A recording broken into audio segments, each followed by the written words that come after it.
So this, I think, could be a very technical discussion. What we have here, Andrew's been given a strict briefing about how he explains what he does, because there's a planet-sized brain. In fact, there are 2 planet-sized brains, and then there's Jason and me. But what we built in this panel is somebody with a perspective of the attack vector, and Dr. Beverley is the lead on for this, and I really appreciate you stepping in kind of last minute. She wasn't on this panel until last week, but I think we all know what the company Darktrace, so there is a huge amount of capability there. Andrew is the guy that designs the code that goes into your access control systems, and has designed arguably one of the most complex and most important access control systems, which we can't talk about, but it's significant. And then obviously what I've got in Jason and Gallagher systems is a manufacturer that values cyber assurance in physical security systems. So what I'm going to do is I'm going to first of all look at the attack perspective and ask Dr. Beverley to give us a snapshot of what is possible when you've got a hacker that has the capability of defeating any physical security system. Yeah, sure. I think there's obviously 2 sides to the whole story. There's 2 sides of attackers, I would say. We've heard from Paul earlier that the barrier to entry is getting lower and lower by use of AI. So you have a lot of these opportunistic attackers out there that just they throw stuff against the wall and see what sticks. And that is due to the fact that you may have some misconfigurations in your systems, you may have vulnerabilities in your systems, because everything that basically is connected to the internet today and you can access is accessible by an attacker in some way or another. And you obviously have the more sophisticated, the nation states, who really try to be more targeted, more subtle, and maybe exploiting some of those physical systems to look into your security cameras, data, etc. But ultimately, what attackers want to achieve is a multitude of things. It really depends on the notion. That could be gaining access to your data, especially your PPI data, that sits in these systems. It could be to use your physical systems for deploying botnets, to use them for denial of service attacks, to use them for other types of attacks. And yeah, it could be used as an entry point simply to get into the network to deploy other types of malware or ransomware. Often that data is if there is data that is just being used by an opportunistic hacker, they use it to monetize it on the dark web in the as-a-service culture that is being brewing up over the years. And yeah, so those are the main things. I mean, I've left the insider threats out of the spiel for now. There was a whole different side of the story. But yeah, those are sort of the 3 main types of attacks I would say are the most prevalent when looking at these systems. Yeah, right. So if I then speak to Andrew, where those vulnerabilities that you address in the access control system and how you combat against the threat, what are the biggest challenges that you face? Can I be provocative? Sure. Why do we put PII in our systems? We don't, in our CCTV, we don't put all the details of all the people that we're going to be looking at. Or we have it because we have the video footage. We don't put the names, where they work and all the rest of it. And yet we have a situation where we have all this aggregation of data, and we have a company that's outside the business come and maintain it. So right. Jason and his team secure the data. It's great, but actually it needs to be accessible for the users. So we basically congregate all this data. So effectively, we're giving opportunities for people to actually want to target them. So I would say remove some of these opportunities. And then the other one I look at is, well, we have a great access control system, say, we've got a lot of PII in it, which is probably not a good thing, slightly provocative saying, don't put it in there. Would have been great for the GDPR thing we had in 2000, without all those rules come in, wouldn't have had it. And then we have a very highly connected network to connect our systems, and we put our reading device that reads our cards or mobile credentials on the insecure side.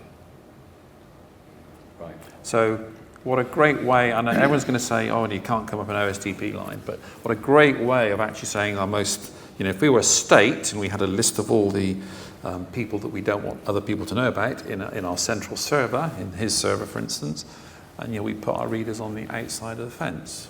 So we're effectively creating opportunities to be exploited.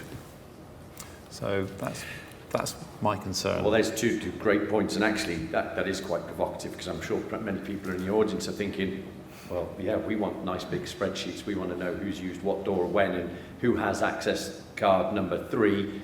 But are we putting too much information on there? We'll come back and explore that a little bit further on. Jason, tell us, what is CAPS in a nutshell? So if I go back a bit, I guess, Rick, give the journey of what we did as Gallagher. Our head office New Zealand high security team had the mission statement, want to be the manufacturer of choice of the 5 Is to do with business integrated security solutions. So we tackled Australia, New Zealand, America, we're working on Canada, and in the UK, people know us from our fencing, electric fencing models to pulse fence. We were at that point, we said, right, we now need to get our access control system into the catalogue, so the catalogue of security equipment. It was CP&I then, now our friends at MPSA. And what was interesting from our part, when we went, we said, we're ready, can we put an entry in? And they said, no, don't do it, go for CAPS. And we're okay, what's this? And you look at the history, as then when it was CP&I, joint cooperatively written with NCSC, so you have now MPSA, the authority of anything physical, NCSC, the cyber champions. Our friend Mike Gillespie always talking about it's all about the blend between cyber and physical security. Yeah. And hearing MPSA saying this is the future, put your system through CAPS, and 2015 was the first sort of standard you could do that. We've been through 3 renditions of that now, but it's actually challenging not only the physical security of that application or device, it's the cyber vulnerability. Everything we're talking about now, and you see any CEO top 3 priorities is going to be what's your cyber resilience, your defense, your strategy around that.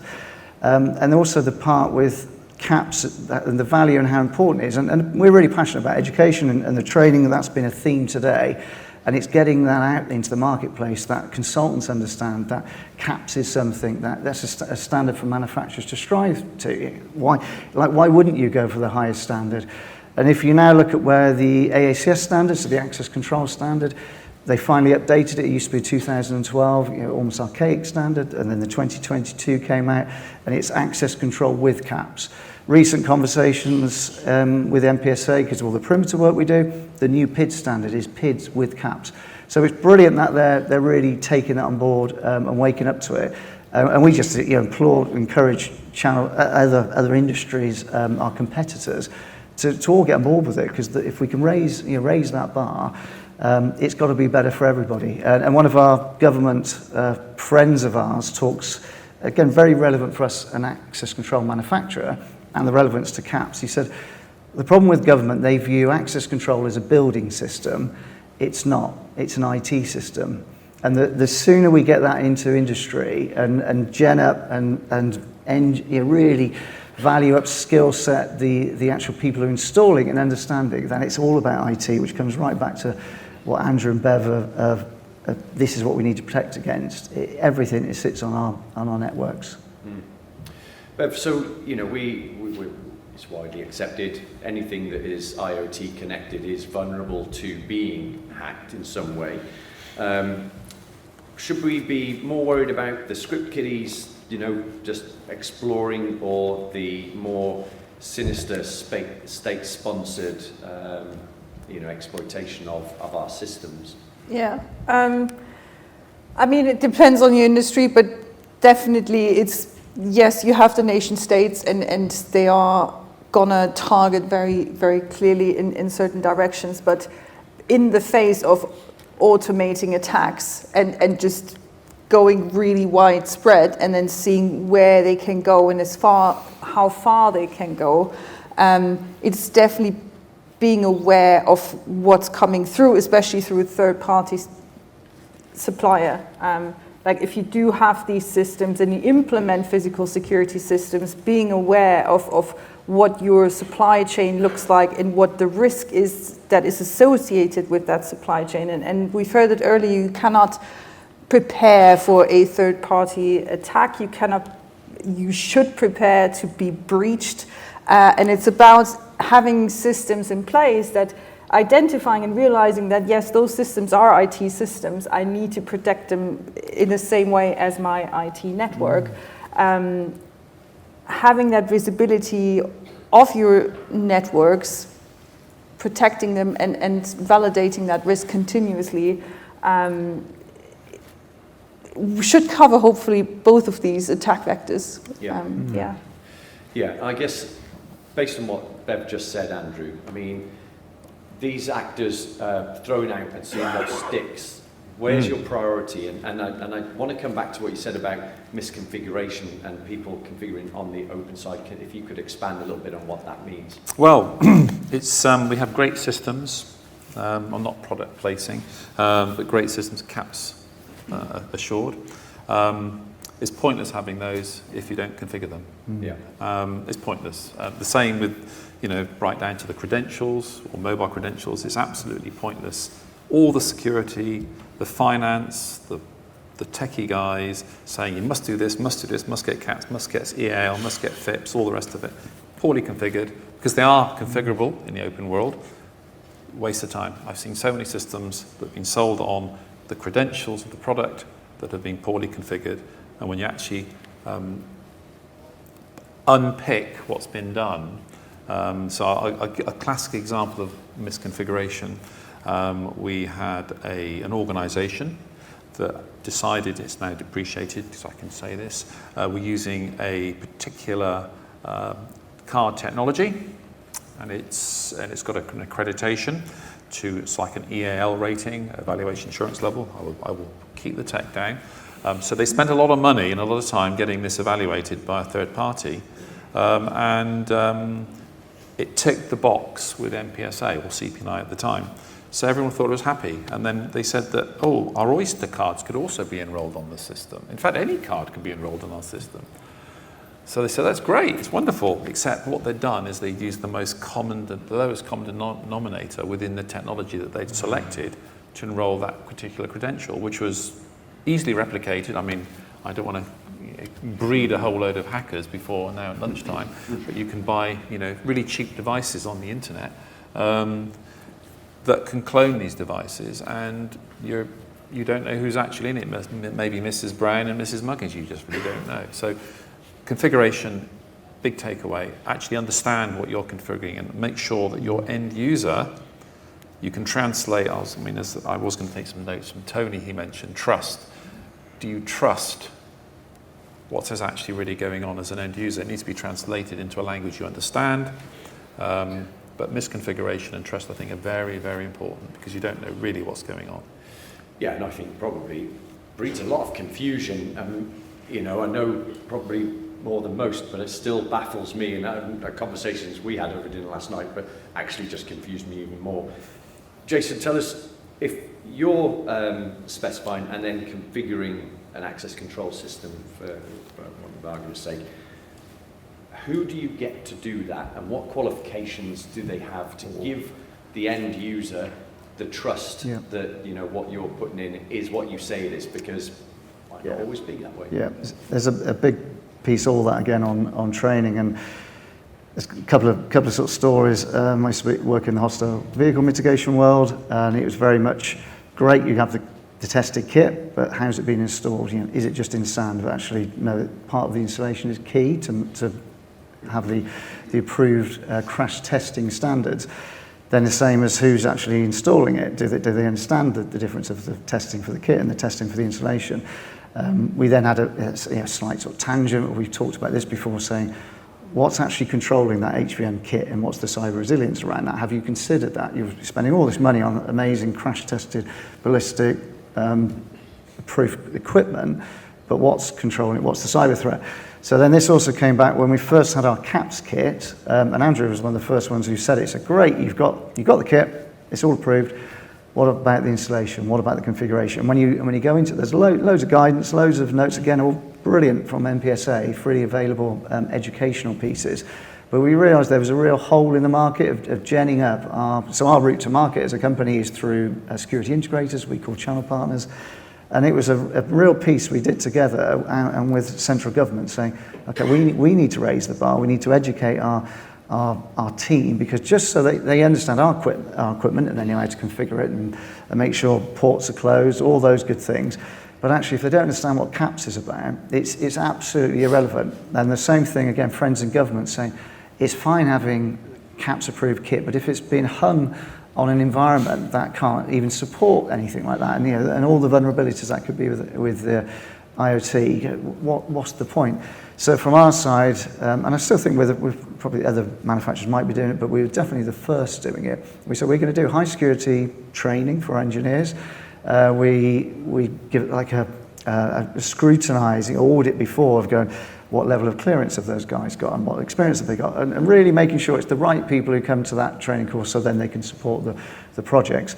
And the training is very much conversational. It's all about the potential threats, and do they understand IT, do they understand the networks, or are they just thinking they're screwing something onto the wall and letting it take care of itself. So we've taken it on board, we work with government and our training team and our New Zealand team, our cyber team, going, let's create a proper training package. And again, we encourage other people to be doing the same, because same as crash test equipment, if none of this stuff's installed properly, what's the point in having it? And that's the message we're really taking on board from, like I said, our government friends, saying it's an IT system. So we're encouraging our channel partners who are really IT savvy. So you've got the right skill sets already. You now need to understand how to install to the standards that are publicly available now. Mm. Well, Beverly, come to your sort of your mainstay really, which is IT security. If the information is on the IT system, it's not in the equipment itself. What can be done to assure the data governance and protection of the information on the IT? Yeah, there is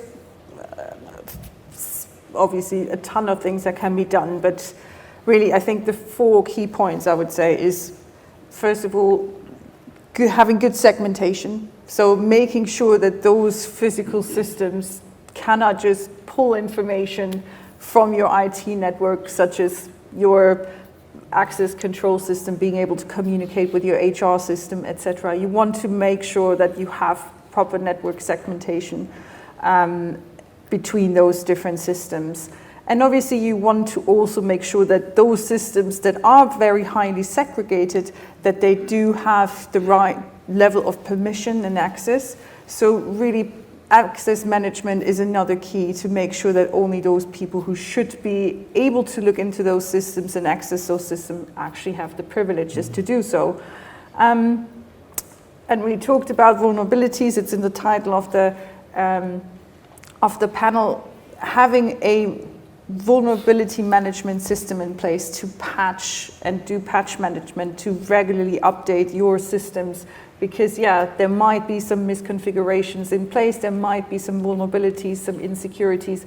If you're not keeping on top of them, then what's the point in implementing them in the first place? And then data security, making sure that you use systems that use encryption, that if there is some kind of data transfer happening, have it end-to-end encrypted so that it cannot just be sniffed and taken away. And I think those are sort of from a basic standard level, those 4 recommendations, how to really harden your defenses, increase your cyber resilience, improve your proactiveness in terms of maintaining that security level from a system, So Andrew, coming to the, what's the doomsday scenario, and if this back end is not secure, what is possible? Well, there is a clock, by the way, for all the folks everywhere. There's a clock that's gone red here, by the way. Yeah. So what is a doomsday scenario? The doomsday scenario, if you're, the doomsday scenario, doomsday scenario. Do you actually know who's in your building? Right. Do you actually, I mean, for me, supply chain risk, the way these things are constructed, there's a load of people involved. And over time, it's gone to zero, it's stopped. We're ahead of time, don't we? So doomsday scenarios is who's in your building, identity management. It's a bit disassociated from access control, but do you actually know who's in your building? It's an important one. Could I have just given my card to him or my credential to him? I think the way people deal with things, I did discuss this yesterday, that if we have a brand new door fitted in our house, what we do, we have a nice new lock. I did product specify yesterday, but I'm not going to today. And you get 5 keys made, one for yourself, one for your partner, your kids, and your dog. You have a key made. And I asked Rick this question, you get the right answer. What happens if the dog loses the key? You change the lock. You put an access control system in, so you remember the key is what gets you into your house. You put an access control system in, you lose your credential, what do you do? Oh, you give me a new credential. But that credential has something about your system in it, even though it has something about your system. You're prepared to accept loss of that and give the user give the dog another credential, because that's what we always do. Have you considered what you've thrown away? When your equipment becomes to the end of life, a reader goes wrong, a piece of kit goes wrong, you just put it in the back of the engineer's wagon and he takes it away, hopefully scraps it. That's potentially got a bit of your system, some of the credentials of your system in that device. So you're prepared to let that go. So that's a doomsday. So again, it all comes down to who's in your buildings, or who do you think is in your buildings. Managing the database, my provocative question, why are we putting all this data in the systems? The system will, I was asked the question by a security advisor, do we need to put in your photo and all your name? And I said, no. You might do if you want to recognize me for some other reason, but the system doesn't need it per se. So doomsday scenario, you don't know who's in your buildings, or you have a state-sponsored attack that wants to get the most critical information out of your system that then potentially could be used to leverage. I'll give you an example. You have a particular a country, it's got a spy agency, for instance, and it's got all the names of all your spies. It would be really good to get hold of that information, wouldn't it? Scary. And you won't know about it. Scary. I think we have a minute. We can take any questions from the audience if there are any. We have microphones to the side. There's one at the back left there. Hi. My question is surrounding RFID cards, and what is the potential of hostile cloning of modern day RFID cards for access control? How big a concern should it be? Well, if you look on the Tinternet, and I'm not going to bore you with the details, there's a lot of stuff about legacy technology. You mentioned patching. Well, to me, replacing legacy depreciated, potentially insecure, published hacks. I did a presentation a few weeks ago. I'll put this into context. If you go onto some websites, I do go onto some websites legally. I did a search of how many people are in the business of hacking credentials. And by the way, mobile credentials work very similar to the physical ones. This was in March, there were 12,500 people actively having a go at this worldwide. Doesn't sound a lot, but you just need one, of course. 12,500 people actively trying to break the most advanced technologies we have now. So get rid of your legacy credentials. Please, please, please get rid of your legacy credentials. My party trick was can't say that actually. It'd be always very good to have a spare credential with you in a hotel. That's the clue. So, and you can do that with technology that is on the open internet. And on that, we still know of plenty sites and even consultants, companies who are supporting clients who might not be aware of the vulnerability of certain credentials, and you can go to Timpson's, the shoe shop, and go, can you please do me another 10 of these fobs, these cards, and that still goes on today. But please configure them properly. If they're configured properly, you've got a poorly configured, really good credential is just as bad as a bad old credential. Yeah. So I very rarely see properly configured credentials. Yeah. And it's just like if you want to do a targeted attack, why do you reveal? I mean, some of the credentials you can have a directory which is exposed. So any one of these 12,500 people can look at the directory. I'm going to target that, rather than I've got a lot to target. I don't know which ones they are. Simple things like that. On a positive bit, the DESFire EV2, EV3 hasn't been hacked. No, it hasn't. No. That's where we're at. But as I mentioned, Mike Gillespie earlier, and we talked about it earlier as well. But we think we're one step ahead of the hackers. We're not. We're actually, to quote Mike, we're one step behind. So it's not a case of if, it's when. But as long as it's EV2, EV3. Well, those EV2 is depreciated. Yeah, that's the latest. Anything else behind that, you want to be upgrading it and changing it. So yes, cloning is big business. I mean, you mentioned a company there that does it for business. Yeah. You can buy a device off if you Google it. I think it's £10 now. You can get it off eBay, and it's a cloning device that and it comes with a load of fobs. And there's still people using those credentials. 70% throughout industry. The other thing that has been mentioned is a downgrade attack, where the old credential still works on that system. So you've upgraded your system, good, but you've left the old credential being able to be read. So you need to kill the old credential if you're upgrading a system, because a lot of systems they use the old and the new as a transition, and then they must kill the old. So effectively, you've got a great new credential, which is all secure, but you've got a back door. Great question. That kept us going. A big round of applause, please, for this panel.